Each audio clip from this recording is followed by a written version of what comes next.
Warning.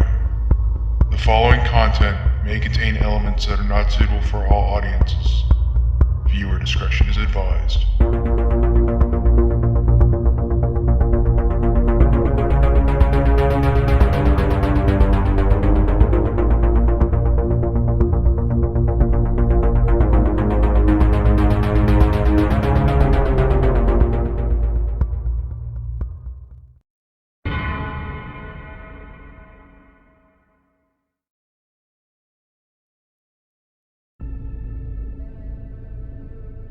The land in which I own was laid upon me as my father before me and his father before him.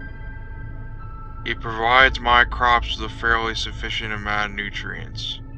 The bearings of my fields I use for me and my wife and to be shipped and sold at market, but the finest I use to feed my pigs.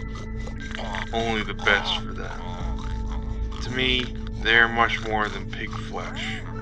I would never end their life to be placed on a plate and served. They are my children, my family. I must protect them from harm's way.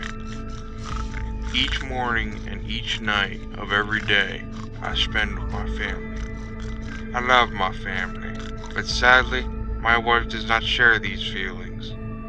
Each and every day she scolds me until I can no longer take her tongue. It is then that I retreat to find happiness amongst my family.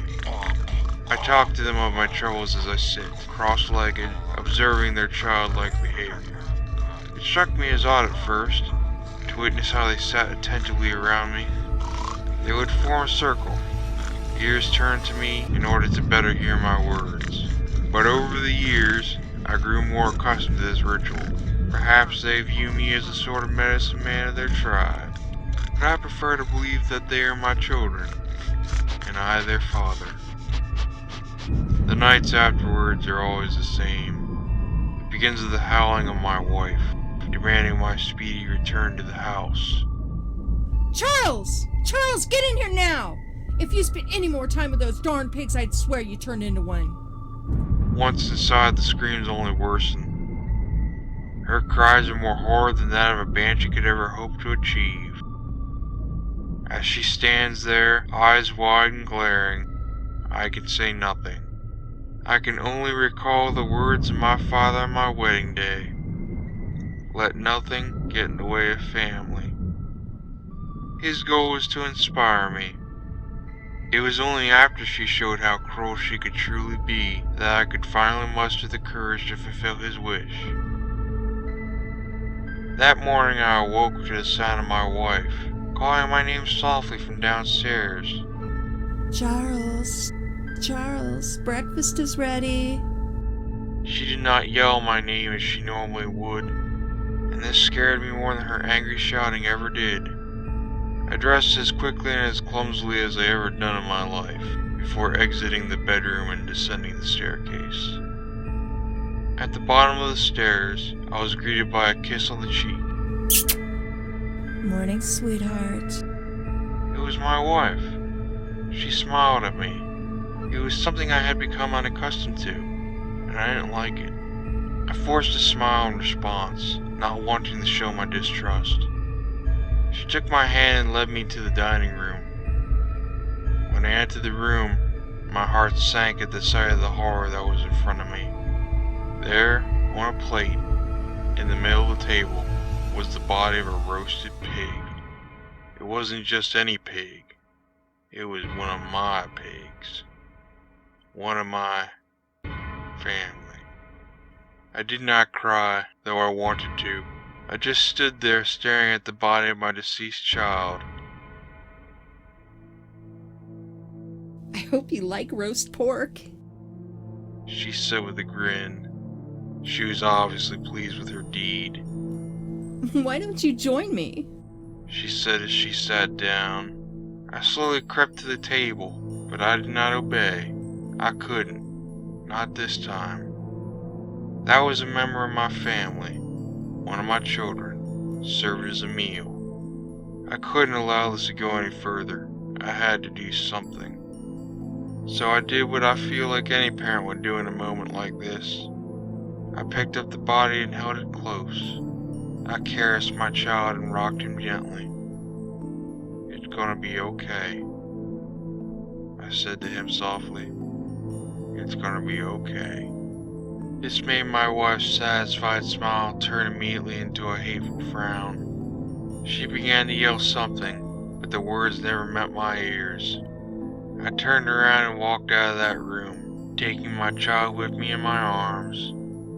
I carried him outside and continued on until I reached the barn. I stopped, took a deep breath, and sadly sighed before entering. I had never done that before. Entered the barn with dread pulling at my soul. But then again, this was not going to be a pleasant meeting with my family. Regardless, it was something that had to be done. They had to see the body to understand. In I went, the body still in my arms, but there was no sound. No squeals of sadness, no shrieks of horror. I didn't have to tell them anything. They already knew, and they understood. I set the body down at my feet, grabbed the shovel from the corner, and I began to dig. I dug until I couldn't dig any further. Then I collapsed in the hole and cried. I wept like an infant, and my family began to cry with me. I was comforted by their squeals once more. The silence was finally broken, and my heart went out to them. "It'll be okay," I managed to say to them. "Daddy's gonna make everything alright. You'll see." I buried my child right there inside the barn. I didn't have a stone, so I took one of the feeding buckets and turned it upside down and placed it on the grave as a marker. I wiped my tears, then I wiped the sweat from my brow. Though I wanted to stay in the comfort of my family, I could not. I had a full day's work ahead of me. I stood up, nodded to my children, and they nodded back, acknowledging that they understood. I went about my day's work in the fields, carrying all the sadness with me. Every so often, I'd raise my head and look at the barn, where my family stayed hidden from the sun's harmful rays. Not once did they come outside to face the hot summer heat. They were my family, yes, but the reality is that they were still pigs. I laughed at this to myself. How could a grown man become father to a bunch of pigs, the world must wonder. But I did not care what anyone else thought. They were my family, and I loved them. That's all that mattered.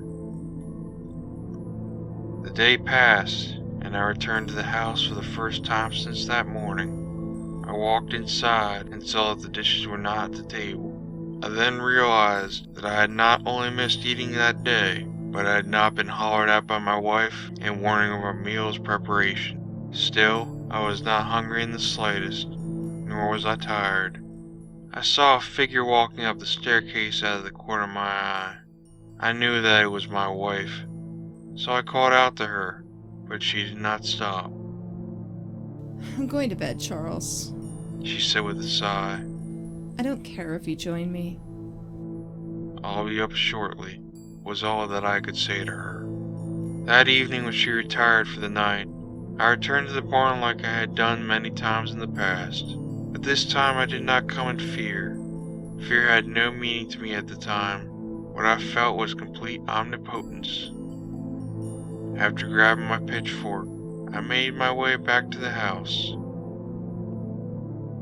The stairs in my home had always been a burden to my old body. Aches and sharp-shooting pains would flow up and down my spine, but that night it felt as if I had floated to the top of the staircase and into the bedroom with the greatest of ease. My plans were falling into place perfectly.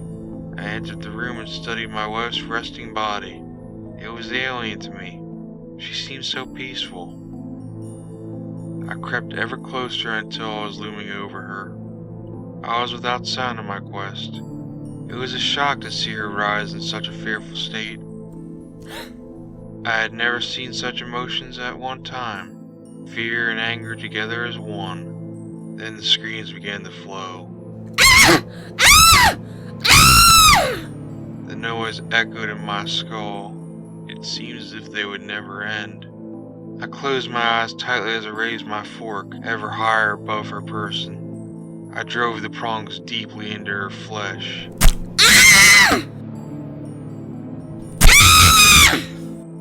Her screams growing with every blow, until I opened my eyes to a sight that would be poison to the unprepared mind. The irony was that I found it quite pleasing. I hoisted her over my shoulder and proceeded back to the barn. Her body was so light, a small bale of hay would have been more troublesome. I dragged her into the barn to meet the children in the new light.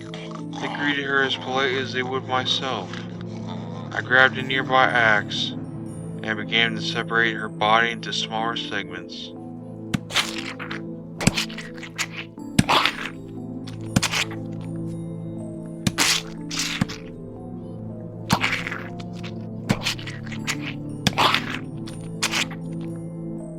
I plopped what was now a dismembered corpse into their feeding trough. They scampered towards the meal which I had prepared for them. Hidden among the chomps and tearing of flesh were the common squeals and snorts of pigs, but they were happier in tone. I could clearly see that they loved my wife and welcomed her as a part of themselves. Amongst the joy that I felt, I came to speak to my children. I sat in the middle of the pen as I had so many times before. I waited for their attention to fall upon me before I spoke. They formed their usual positions around me, their eyes and ears completely fixed upon me, and I spoke the words my father had told me on my wedding day. Let nothing get in the way of family, not even your wife.